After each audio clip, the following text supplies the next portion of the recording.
ഇന്ന് ഞാൻ തയ്യാറാക്കാൻ പോകുന്നത് ഒരു സ്പെഷ്യൽ ഐറ്റമാണ്. ഒരൈറ്റം അല്ല, കുറേ വിഭവങ്ങളുണ്ട്. പൊതിച്ചോറാണ് ഞാൻ തയ്യാറാക്കാൻ പോകുന്നത്. നമുക്കെന്നും നൊസ്റ്റാൾജിയ തരുന്ന ഒന്നാണ് പൊതിച്ചോറ്. പൊതിച്ചോറുമായിട്ട് ബന്ധപ്പെട്ട് നമുക്കൊക്കെ ഒരുപാട് ഓർമ്മകൾ കാണും. അപ്പോൾ ആദ്യം തന്നെ നമുക്ക് പോയിട്ട് അരി ഇട്ടിട്ട് ബാക്കി സംസാരിക്കാം. അരി ഇടാൻ വേണ്ടിയിട്ട് ഞാനിവിടെ വെള്ളം തിളപ്പിക്കാൻ വെച്ചിട്ടുണ്ട്. തിളച്ച് വരുന്നുണ്ട്. ഞാനിങ്ങനെ ഗ്യാസ് സ്റ്റൗവിൽ തന്നെയാണ് അരി വേവിച്ചെടുക്കുന്നത്. കുക്കറൊന്നും ഉപയോഗിക്കാറില്ല. വെള്ളം തിളച്ച് വരുമ്പോൾ അരി ഇട്ട് കൊടുക്കാം. പിന്നെ നമ്മൾ അരി വേവുന്ന വരെ വെയിറ്റ് ചെയ്യാം. വെന്ത് വന്നിട്ടുണ്ട്. ഇനി നമുക്കിത് വാർത്തെടുക്കണം.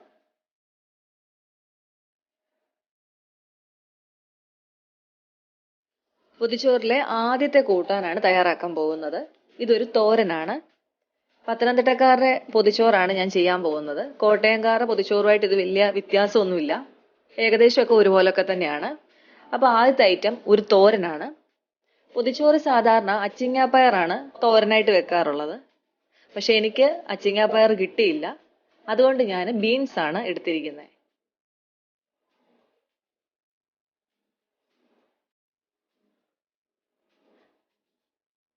കടുക് പൊട്ടിച്ച് ബീൻസ് ആദ്യം തന്നെ എണ്ണയിലൊന്ന് വഴറ്റിയെടുക്കുകയാണ് ചെയ്യുന്നത്. ഓരോരുത്തരും ഓരോ രീതിയിലാണ് ചെയ്യുന്നത്. പക്ഷെ ഞങ്ങളുടെയൊക്കെ വീട്ടിൽ ഈ രീതിയിലാണ് ചെയ്യുന്നത്.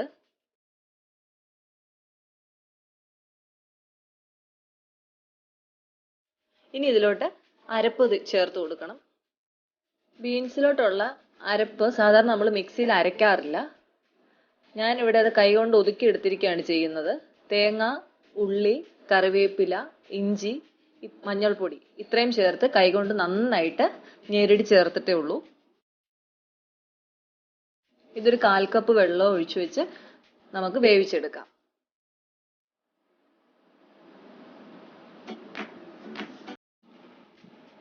അപ്പോൾ തോരൻ റെഡി ആയിട്ടുണ്ട്. ഇനി നമുക്ക് മെഴുക്കുവരട്ടി ഉണ്ടാക്കാം. ഞാനിവിടെ ഉരുളക്കിഴങ്ങാണ് മെഴുക്കുവരട്ടി എടുത്തിരിക്കുന്നത്. പൊതിച്ചോറ് മിക്കവാറും ഉരുളക്കിഴങ്ങേ മെഴുക്കുവരട്ടി കാണാറുള്ളൂ. തോരൻ അങ്ങോട്ടോ ഇങ്ങോട്ടോ മാറിയാലും മെഴുക്കുവരട്ടി മിക്കവാറും ഉരുളക്കിഴങ്ങ് തന്നെയായിരിക്കും. ഞാനിതിൽ മുളക് പൊടിയാണ് ചേർത്ത് കൊടുത്തിരിക്കുന്നത്. കാശ്മീരി മുളകാണ് ചേർത്തേക്കുന്നത്. ചിലരൊക്കെ പച്ചമുളക് ചേർക്കാറുണ്ട്, അല്ലെങ്കിൽ മുളക് ചതച്ച് ചേർക്കാറുണ്ട്. അങ്ങനെയൊക്കെ ചെയ്യുന്ന കണ്ടിട്ടുണ്ട്. പക്ഷെ ഞാൻ മുളക് പൊടിയാണ് ചേർത്ത് കൊടുക്കുന്നത്. 1/4 കപ്പ് വെള്ളം മതിയാവും. കൂടുതൽ വെള്ളം ഒഴിച്ചു കൊടുക്കണ്ട. കാരണം ഇത് വെന്ത് ആകെ കുഴഞ്ഞു പോയി കഴിഞ്ഞാൽ ആ ഒരു മെഴുക്കുവരട്ടിയുടെ ഒരു ഇത് കിട്ടത്തില്ല. നമുക്ക് നന്നായിട്ട് ഫ്രൈ ചെയ്തെടുക്കാൻ പറ്റത്തില്ല. അതുകൊണ്ട് 1/4 കപ്പ് വെള്ളം മതി. അടച്ചു വെച്ച് വേവിക്കാം.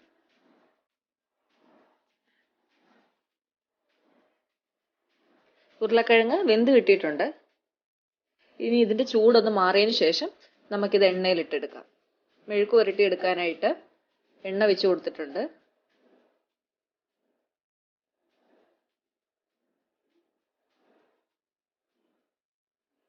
നന്നായിട്ടൊന്ന് മുരിച്ചെടുക്കാം. മെഴുക്ക് പുരട്ടി ആയി വന്നിട്ടുണ്ട്. ഇതിലോട്ട് ഞാൻ ലേശം ചതച്ച മുളക് പൊടി ചേർത്ത് കൊടുക്കുവാണ്. ഇനി നമുക്കിത് മാറ്റിവെക്കാം. പൊതിച്ചോറിലെ മെയിൻ ഐറ്റമാണ് മുട്ട പൊരിച്ചത്. അപ്പോൾ ഇനി നമുക്ക് മുട്ട പൊരിക്കാം. അതിനു വേണ്ടിയിട്ട് ഞാനിവിടെ സവോള, ഇഞ്ചി, പച്ചമുളക്, കറിവേപ്പില ഇതായിരിക്കും വെച്ചിട്ടുണ്ട്. 2 മുട്ടയാണ് ഞാൻ എടുത്തേക്കുന്നത്. ഇത് പൊട്ടിച്ചൊഴിച്ച് ആവശ്യത്തിന് ഉപ്പും ചേർത്ത് നന്നായിട്ട് യോജിപ്പിച്ചെടുക്കുക. എല്ലാവരും ഇങ്ങനെ തന്നെയാണ് മുട്ട പൊരിക്കുന്നത്. അതുകൊണ്ട് ഇത് പ്രത്യേകം പറയേണ്ട കാര്യമില്ല. ഇനി ഞാൻ ഇതിലോട്ട് 1 സ്പൂണ് വെള്ളം ചേർത്ത് കൊടുക്കുന്നുണ്ട്. മുട്ട പൊരിക്കുമ്പോൾ ഞാൻ എപ്പോഴും ഇങ്ങനെ ചെയ്യാറുണ്ട്. അപ്പം നല്ല സോഫ്റ്റ് ആയിട്ടുള്ള മുട്ട നമുക്ക് കിട്ടും. ഇനി നമുക്ക് കല്ല് ചൂടാക്കി അതിലേക്ക് ഇത് ഒഴിച്ചു കൊടുക്കാം.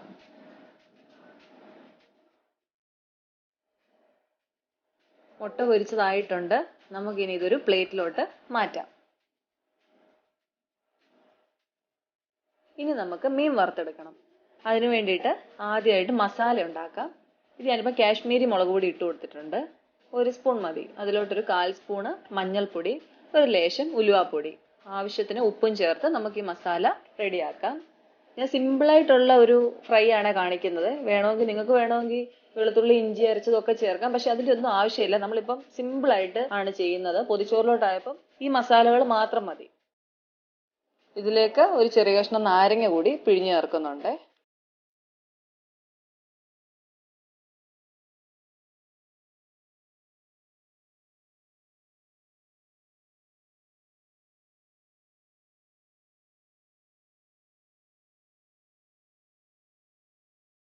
മീൻ ഇട്ട് കൊടുത്തിട്ടുണ്ട്.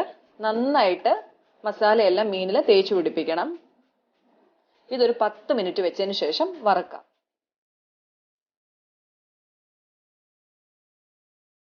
എണ്ണ ചൂടായി വരുന്നുണ്ട്. അപ്പം നമുക്ക് മീൻ ഇട്ട് കൊടുക്കാം.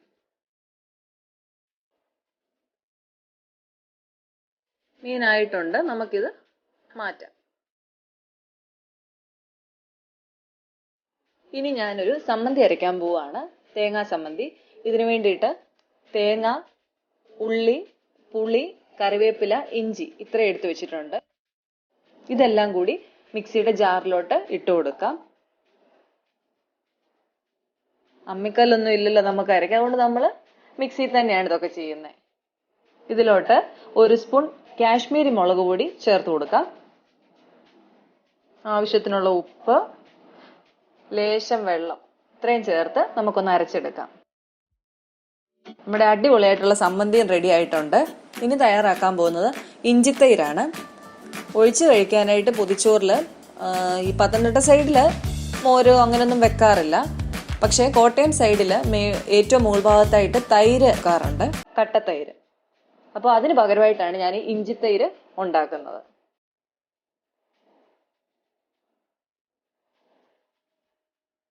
തൈരിലൂടെ വേണ്ട ഉപ്പ് ഞാനിപ്പോൾ ഇട്ട് കൊടുത്തിട്ടുണ്ട്.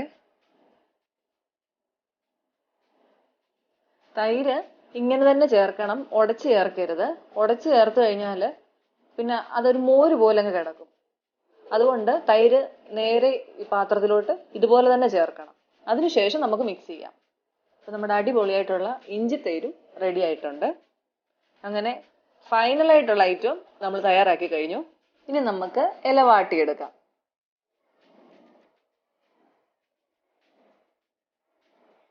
പ്രവാസികളെയൊക്കെ സംബന്ധിച്ച് വല്ല വിഷുവിനും ഓണത്തിനും ആയിരിക്കും ഇവിടൊക്കെ ഒരു ഇല കിട്ടുന്നത്. അപ്പോൾ ആ സമയത്ത് ഇങ്ങനത്തെ ഒരു പൊതിച്ചോറ് തയ്യാറാക്കി നോക്കണം. ഇലയൊക്കെ നന്നായിട്ട് തുടച്ച് വെച്ചേക്കുവാണ്. ആദ്യം തന്നെ ചോറ് വിളമ്പാം. ഇനി ഓരോ കറികളായിട്ട് നമുക്ക് വെച്ചു കൊടുക്കാം.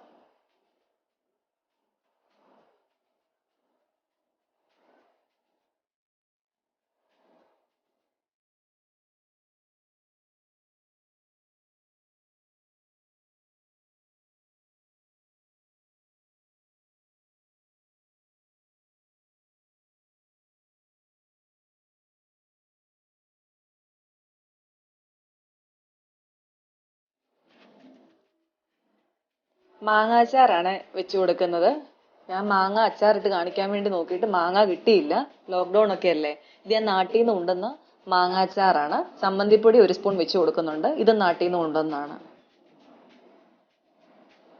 ഇനി നമുക്കിതൊന്ന് കെട്ടാം.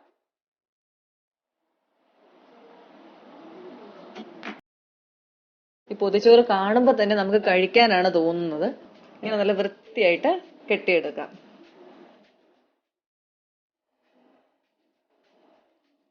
ഒരു പത്രപേപ്പറിലല്ലോ ഒന്നുകൂടെ ഒന്ന് കവർ ചെയ്തെടുക്കാം.